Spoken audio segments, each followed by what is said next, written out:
CoolKay. Do I have the one and only Kenny-lee-Benson on the line with me? Yes, you do. Hi, Mr. Benson. How are you today? Very good, thank you. And you're the band leader of the doo-wahriders, right? Yes, I'm the band leader of the doo-wahriders. I am the last original member from 43 years ago. Wow. So do you want to tell me a little bit about how this ever got started? The band got started, I was going to music school. I had a background in country music, and I came out to California to go to music school.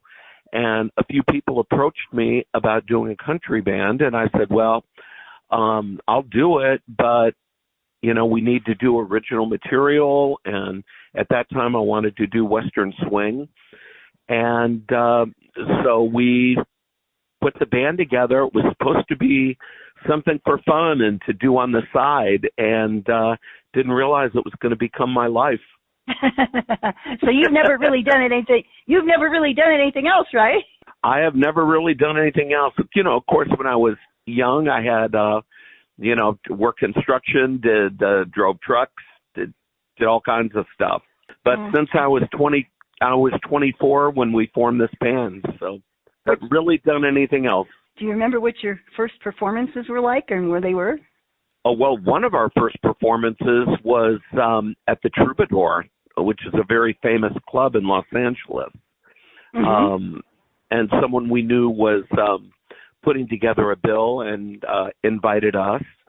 And so it was amazingly exciting for us. And it wasn't our first show, but one of the early ones was at the world famous Palomino, where everybody had played. When I first moved to L.A. from New Mexico, I got to see the original Texas Playboys, Bob Will's band, and I thought, oh my God, someday I hope I get to play the Palomino. And so that was a pretty big deal for us. I can imagine that it probably was. So how many members were in the band at that time? At that time, there were 6. Okay. And what happened to everybody? Oh, you name it. You know, the guitar player, Lindy Rasmussen, and I were together for 40 years. And he retired after 40 years. Mm-hmm. You know, and people, you know, everything you could think of, you know, people got married, people had babies, you know, pretty much runs the gamut of where everybody went. But most of the people that have been in the band have stayed 6 to 12 years. Okay. Are you married? Do you have kids? I am married. We do not have kids. Oh, that makes all the entertainer stuff different, I think. Well, it does. And I was married for 19 years, and my wife had originally never wanted children. And then after 20 years, after almost 20 years, she changed her mind. But shortly after that, she got cancer and she passed away. Oh. And so I'm sure if she had lived and we'd had kids, you know, my life probably would have taken a different direction. Okay, so you're still an active band and you still do things. What are some of the things you've done recently? Well, recently we were in Deadwood, South Dakota, for Wild Bill Days. We opened for Sawyer Brown for about 20,000 people. And that was pretty darn exciting. And this past Sunday, we did a concert at Pollywog Park in Manhattan Beach. And that is a very special place for us. It was where we did our very first concert in the park. You know, now over the years, we do, you know, many of the concert series around Los Angeles. Where do you live? Oh, I'm in the Denver area right now. In what area? Oh, the Denver area. I'm sorry. Oh, the Denver area. Okay. Well, Los Angeles is, for those of you that don't live there, is kind of composed of about, 200 little small towns that are all I know. pushed together. So and most of the cities have a concert in the park series in the summer. So we're able to do a lot of those. Pollywog Park was the very first one we ever did, and over 43 years we've done that concert close to 40 times. And we get a big turnout, and it's always real special for us. And we just did that last Sunday. Okay, so I have to ask you, are there any of the original members still with you? I'm the last one. Like I said, there were two of us for 40 years, and I'm the last original. Okay, so where do you find people? Are you always looking for people to play in the band? Where do you find them? Well, it's my advice to anybody putting a band together, that it's relatively easy to find talented people to come in and play. The hard part is holding the band together. Because like I said, everybody has a life, and trying to keep 5 creative people moving in the same direction is quite challenging. Okay. Sometimes it's personalities, sometimes it's wanting to do something different musically, which again, for creative people, that's it just comes with the territory. But then other times, someone will see the band performing, they fall in love with them, seeing what they're doing, and then they get married, and then they don't want them on stage anymore. Marriage does terrible things to people. Yeah. or like I said, babies come along, and my dad came home every night. That's people want to be good fathers. I never hold that against anybody. I have news for you. I have interviewed at this point a lot of entertainers, and I always ask them that question, and it always amazes me. I always get all these different answers. Some of the kids, they just become part of the performance. That's not always true. So, okay. It's true. So tell me some of your best experiences, because I imagine you have had a lot. Wow. Yeah, over 43 years. I don't know when to start. I got a phone call one day from a guy saying that they were looking for songs for a movie, and and I was pretty nonchalant about it. I thought, well, he's calling me, and I said, yeah, someone had told him that I wrote good songs, and I said, yeah, I'll send you a tape. And that night my wife and I went to the movies, and it was the Doors movie. And the first thing on the screen was Carol Co. Pictures. And I looked at my wife and I said, that's the people that called me today. She said, well, you better call them back. So I woke up early the next day, and I called the guy back, and I said, tell me a little bit about this movie. And he said, well, it stars Michael Douglas and Sharon Stone. It's called Basic Instinct. And I said, I'll be in your office in 15 minutes. So I brought a tape. I dropped it off at his desk. He called me back, and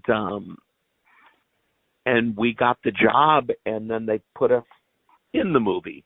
If you see Basic Instinct, there's one scene that takes place in a country bar, and you get to hear us for about a minute and a half doing my song, and you see us for about 15 seconds.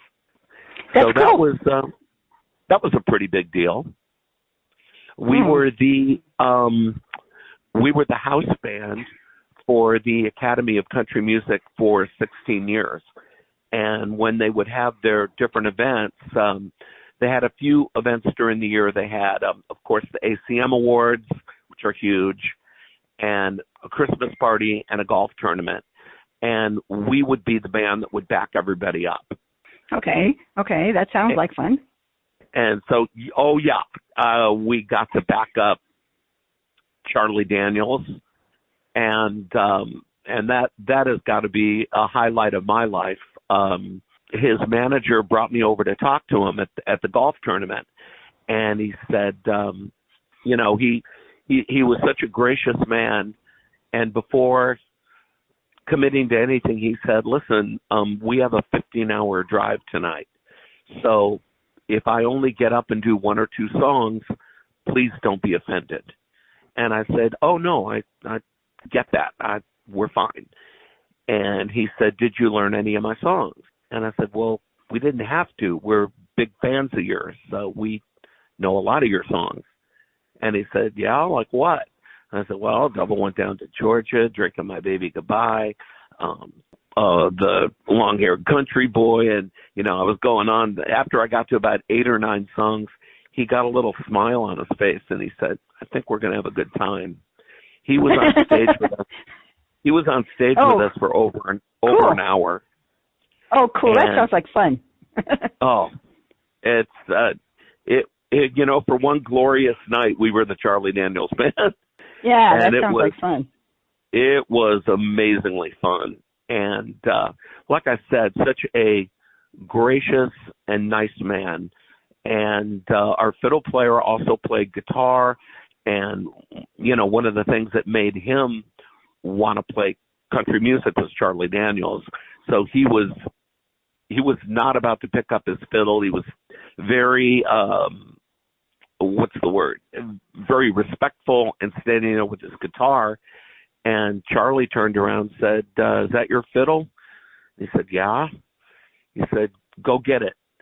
He said, the Devil Went Down to Georgia, and the two of them did Devil Went Down to Georgia together. And it was amazing. Mm. That sounds like and fun. then after that time, every time we got to open for him, I don't know, 6 or 8 times. Mm-hmm. And he always treated us like old friends, and would invite us on the bus to chat and catch up. So that's one of the great memories. Okay, Kenny, I always ask this question, and it goes along with having good times. You haven't done anything else. What kind of bad experiences have you had? Have you ever considered stopping? Oh, yeah, depending on which day of the week you talk to me. I know that feeling, okay? Yeah. I mean, at the end of the day, I love what I do, but this is a very challenging business. And you have to have very thick skin, not take things too personally. Sometimes the jobs that you wanted don't come in. It's a constant challenge to keep the band booked. In most businesses, as you get older, things get a little easier. But the music business, it's youth driven. So all your years of experience and your expertise, they sometimes are taken for granted because they want young, new. Yeah, but you know what? My gut instinct tells me you don't have any problems getting booked, do you? Oh yeah, we're just like everybody else. I actually, I've maintained really good relationships with 90% of the people that were in the band. And I was talking to one of the guys, and he was talking about the pandemic, and he was kind of singing the blues, and he said, well, I know you guys. He goes, you were always booked. And I said, where would we be booked during the pandemic? There was no place open. Online. I've had entertainers said that they moved online and they started doing shows just online, and they sold tickets, and that's how some of them did it. Yes, and I know people that did that too, and we did one or two things, but we actually had a little band meeting about that, and there were a couple of local entertainers that were almost belligerent when they were doing that, like everybody owed them a living. Like this is what I do, and I need money. And what we the conclusion we came to is our fans and most of the people that we would be asking for money, they were out of work. So they're in the same boat we're in, so we didn't feel right about asking people for money. I don't know anybody that was, doing great during the pandemic.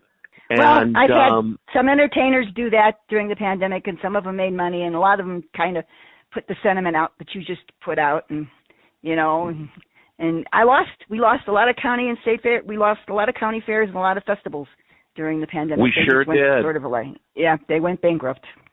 So. Yes, they did. And so, in answer to your question, trying to rebuild after the pandemic, we, as far as performing arts centers that we do, a lot of them, things that were booked for 2 years that were that they had to cancel, everything got back pushed 2 years. So they don't even have openings till 2023 or 2024. So that's difficult. Like you mentioned, a lot of fairs, and again, the fair business has been a big part of our life for 30 years now, 35 years. Yep, mine too. Yeah, and that's and we love doing it. We don't want to do anything else. And like you said, the fairs have closed. When you tried to call me earlier, I was actually talking to the woman that booked us at one of the fairs here in California. Their fair, they've turned it over to a carnival. And so we had a 3-year contract with that fair. And, of course, during the pandemic, there was nothing they could do. But when they reopened, the fair board didn't put on the fair. And I got a phone call from somebody I didn't know telling me, I hear you're under the mistaken notion that you're booked at the fair this year. And that was a 10-day fair. That's a lot of money. I got to tell you, though, some of the carnivals, and I have interviewed some carnivals, some of the carnivals went bankrupt, too. It wasn't just, the fairs and festivals that went bankrupt. It wasn't the fault of the carnival. It was the fault of, and again, I'm saying fault, but they hired, again, the fair board had nothing to do with putting on the fair, and they got somebody from the outside to come in and handle the music. And again, they have their own ideas and their own people, and they didn't care that they were willing to, quote unquote, honor our contract, but if we would come in for a fraction of the money that we were supposed to get. Well, there's another way to look at that. It would have made people happy. Okay. That's another way to look right at about that. Yeah. You're right. Okay. So you have how many members in your band now? There are 5 of us. And you're all old guys, right? Actually, our drummer is 32. Well, that's not a young guy. So he wasn't even born when the band started. Yeah. Okay. In fact, by the time he was born, we were together almost 20 years. That's so sobering. you find the members that you want to. When you lose somebody, you're the one that goes out and finds somebody else. Well, when and like I said, in 90% of the cases, people leave on good terms. They either got a good opportunity. For a while, we felt like a farm club for the Nashville acts, because we lost so many guys to big acts. But once again, somebody gets a great opportunity. Our former steel player and producer has been with Brooks and Dunn now for 12 years. And, how do you turn down an opportunity like that? Yeah, I understand. So people usually will give us plenty of notice. They either, our last fiddle player is playing with Kevin Fowler now in Texas, and I'm a big Kevin Fowler fan. So when he he got that opportunity. I certainly didn't begrudge him that. But he got the gig, and it was like, well, when does he want you to start? He said, well, he wants me to start now. So you scramble, and you got to find somebody. And then, pretty much everybody in the band is trying to, run through the Rolodex in their head and think of who might be a good fit for us. Okay, Kenny, what performances have you got coming up this year? What's the what? What performances do you have coming up? Well, we're playing tonight, Fantasy Springs Casino out in Indio, California. We are, with the price of diesel, traveling has become very challenging. We have a tour bus that gets 8 miles per gallon. So some of the gigs that we have done for years, now they're financially almost impossible. We've done a couple anyways because we made commitments. So, like you said, people are expecting us, and we gave our word that we'd be there, and so we're there. But we took a lot of dates at Knott's Berry Farm for this summer. So most of the Saturdays will be at Knott's in Buena Park, California. Next week, we will fly to Minot, North Dakota for the North Dakota State Fair. And we'll also be at the North Idaho State Fair in Coeur d'Alene. That'll be next month.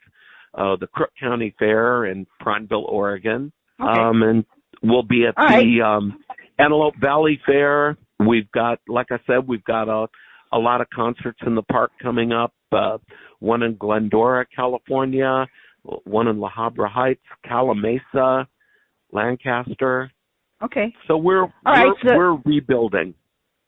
And you're open to maybe finding some new places to play this summer or so. So how do people contact you? We have been. We're kind of reinventing the wheel. Me too, always. How do people contact you? So you're kind of reinventing the wheel. Yeah. You're kind of go ahead. We were just talking about the different fairs that we were playing and the events we had coming up, and like you said, reinventing the wheel, finding new places to play, and how to navigate through this new business with so many fairs. Some fairs, like we were talking about, they're not going to have the fair anymore. It's killed off the fair. And other places, they don't have the budgets that they used to have. So they're either using local bands or just the phrase I hate, going in a different direction.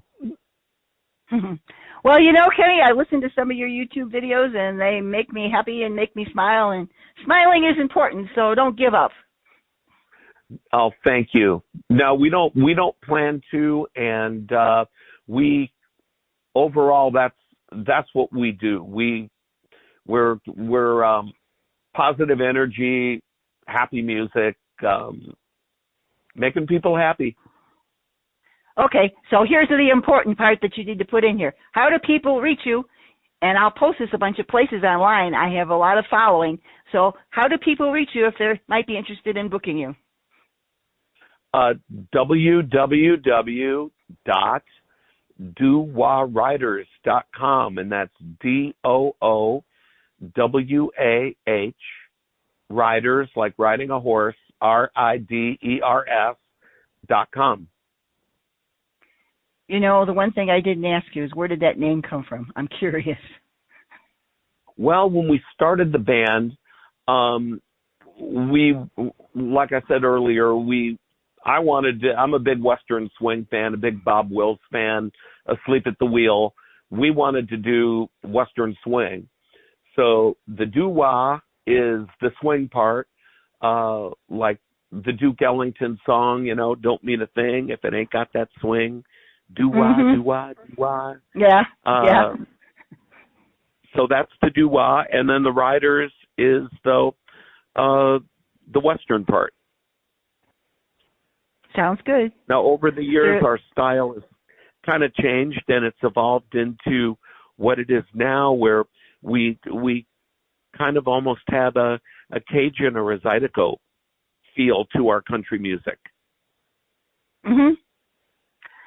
Okay, well, I've thoroughly enjoyed the interview. Thank you very much, and give me a little bit, and I'll get it posted. Oh, that would be very nice of you. Thank you so much, and I appreciate you reaching out to us. Thank you, Kenny. Bye-bye. Bye-bye.